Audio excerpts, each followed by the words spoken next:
Shalom saudara terkasih, saudara seiman. Renungan firman Tuhan kali ini kita akan membahas mengenai upah keserakahan. Apa itu keserakahan? Dalam Yeremia 17 ayat 11 tertulis, keserakahan itu seperti ayam hutan yang mengerami yang tidak ditelurkannya. Demikianlah orang yang menggaruk kekayaan secara tidak halal. Pada pertengahan usianya, ia akan kehilangan semuanya, dan pada kesudahan usianya, ia terkenal sebagai seorang bebal. Orang serakah adalah orang yang beriman pada materi, bukan pada Tuhan. Keserakahan menunjukkan bahwa sumber kebahagiaan hidup seseorang bukanlah Tuhan, melainkan materi. Pernahkah di antara kita sangat menginginkan sesuatu? Kalau pernah, itu adalah hal wajar. Tapi, apa boleh menghalalkan segala cara seperti berbohong agar mendapatkan sesuatu yang kita inginkan itu? Tentu saja tidak boleh, karena cara yang seperti itu dinamakan serakah. Bagaimana Gehazi bisa dikenakan hukuman berat, sementara dia adalah pelayan Elisa, Nabi Allah yang benar itu? Pernahkah saudara membaca kisah Gehazi yang malah terkena kusta akibat berbohong? Kisahnya sangat menarik untuk dijadikan pembelajaran agar kita lebih mengenal Allah. Bagaimana bisa Gehazi dikenakan hukuman berat sementara dia adalah pelayan Elisa, Nabi Allah yang benar itu? Mari kita belajar dari kisah Gehazi.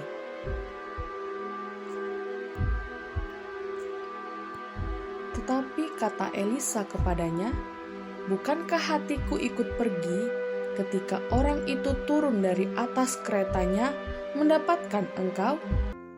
Maka sekarang engkau telah menerima perak dan dengan itu dapat memperoleh kebun-kebun, kebun zaitun, kebun anggur, kambing domba, lembu sapi, budak laki-laki, dan budak perempuan. Tetapi penyakit kusta Naaman akan melekat kepadamu dan kepada anak cucumu untuk selama-lamanya." Maka keluarlah Gehazi dari depannya dengan kena kusta, putih seperti salju. Tertulis dalam 2 Raja-Raja 5 ayat 26-27. Apa yang menyebabkan Gehazi terkena kusta? Mari kita pelajari latar belakangnya. Gehazi adalah bujang atau hamba yang mengikuti Nabi Elisa. Nama Gehazi mulai disebut di Alkitab ketika Elisa bertemu dengan perempuan Sunem. Ini tertulis dalam 2 Raja-Raja 4 ayat 12. Sejak itu, nama Gehazi cukup sering disebut di dalam Alkitab. Elisa dan Gehazi hidup di zaman dahulu, yaitu sekitar 1000 tahun sebelum Yesus lahir di atas bumi ini. Allah menggunakan Elisa untuk melakukan hal-hal yang luar biasa, antara lain membuat mujizat. Mujizat yang disaksikan Gehazi selama mengikuti Elisa.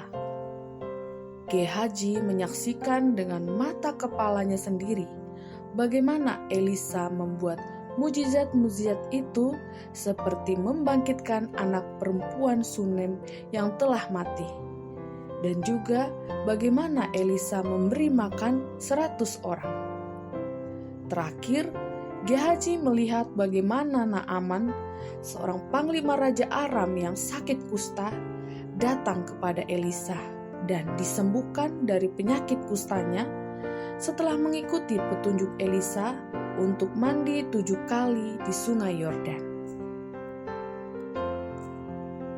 Setelah sembuh, Naaman pun datang kepada Elisa untuk memberi sesuatu kepada Elisa.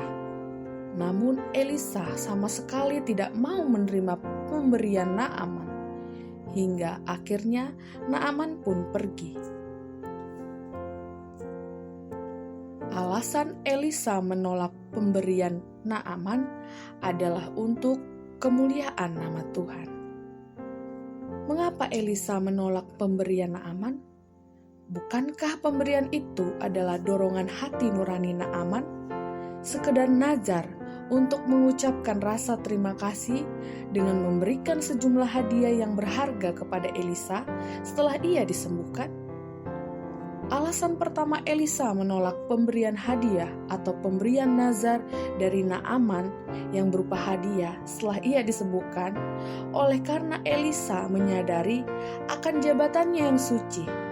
Dan dia menolong Naaman itu adalah bagian dari tugasnya sebagai hamba Allah untuk kemuliaan bagi nama Tuhan. Dan terbukti, sikap Elisa tidak mau menerima hadiah itu terwujud oleh pengakuan Naaman terhadap pujian dan kehormatan bagi Allah Israel yang tertulis dalam kitab 2 Raja-Raja 2 ayat 15. Sekarang aku tahu bahwa di seluruh bumi tidak ada Allah kecuali di Israel. Alasan kedua, oleh karena dengan menerima pemberian Naaman, justru itu berpotensi membuat Elisa sebagai abdi Allah akan mencondongkan hatinya kepada manusia dan bukan kepada Tuhan.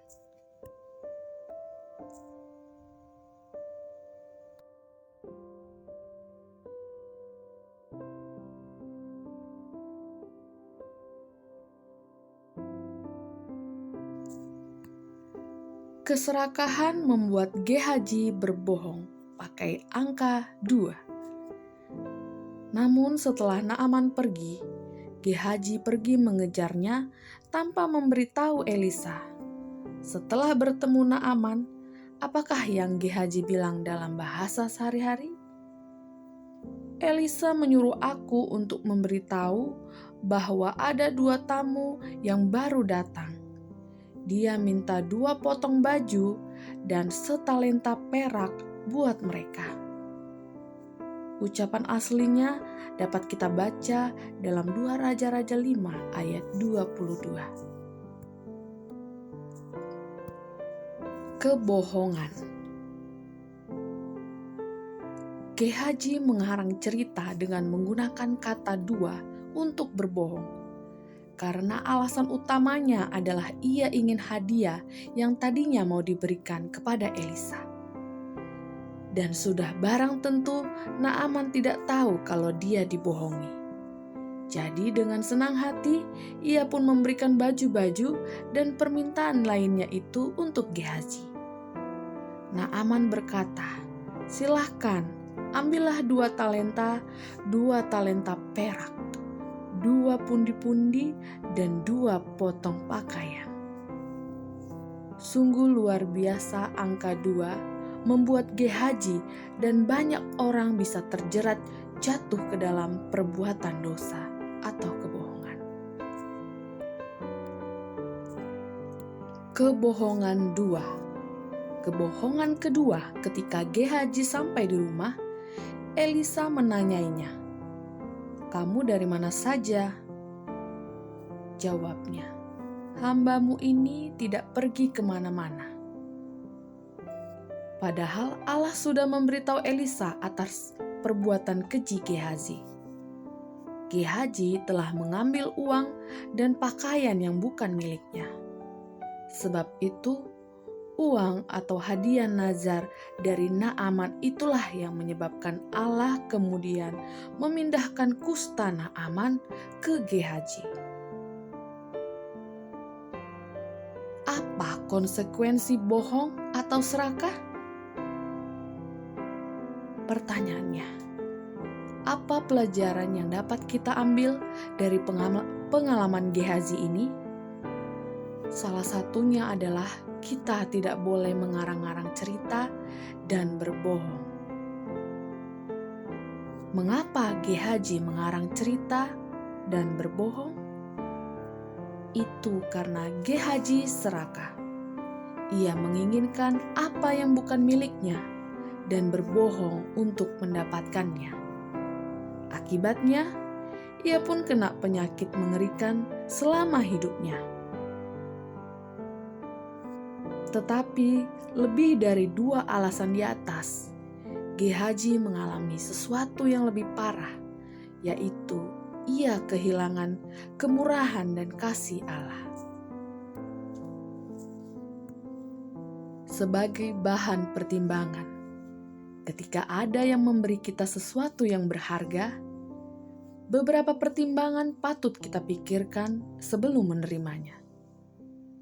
Pertama, tanyakan apa tujuan dan maksud atas pemberian orang itu. Kedua, kalau kita menerimanya, apakah kita patut menerima untuk tujuan itu? Ketiga, apakah menerima pemberian itu akan menurunkan penghargaan orang terhadap kita dan atau terhadap Tuhan yang sedang kita layani?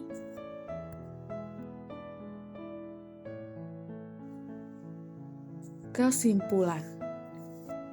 Sebenarnya tidak salah bagi Elisa untuk menerima pemberian dari Naaman. Firman Tuhan di bagian yang lain pun berkata bahwa suku Lewi sebagai suku yang dikuduskan untuk melayani Tuhan mendapat bagian dari persembahan perpuluhan yang dibawa 11 suku bangsa Israel lainnya. Dalam Perjanjian Baru pun Paulus mengatakan bahwa seorang pekerja patut mendapatkan upahnya. Memang uang dan harta benda duniawi juga penting bagi para pelayan Tuhan, tetapi bukan hal itu yang terpenting. Yang lebih penting lagi adalah sikap dan tujuan kita dalam melayani Tuhan. Dan kebetulan pula hadiah nazar Naaman itu bukan buat Elisa, apalagi buat Gehazi. Namun nazar Naaman itu sudah khusus diperuntukkan buat kemuliaan bagi namanya. Gehazi dihukum Tuhan karena dia rakus akan harta duniawi. Kemudian ia mau berdusta kepada Naaman, bahkan sampai membawa-bawa nama Elisa untuk meminta harta dari Naaman. Sementara kita tahu bahwa Tuhan pasti akan memberkati Gehazi jika ia tetap jujur, setia, dan takut akan Tuhan. Demikian juga dengan kita sebagai orang Kristen. Tentunya kita harus lebih bijaksana dan takut akan Tuhan daripada hanya gara-gara menerima uang yang tidak bisa dibawa mati itu. Itu akan merusak nama baik dan reputasi kita di hadapan Tuhan maupun manusia. Mungkin di antara kita ada yang telah berketetapan menjadi pelayan atau hamba Tuhan di gereja kita masing-masing. Tidak salah jika kita menerima uang atau harta dari pelayanan yang kita lakukan, asalkan itu dari orang-orang awam dan bukan pemberian dari bawahan yang ada hubungan atau kaitannya dengan jabatan kita.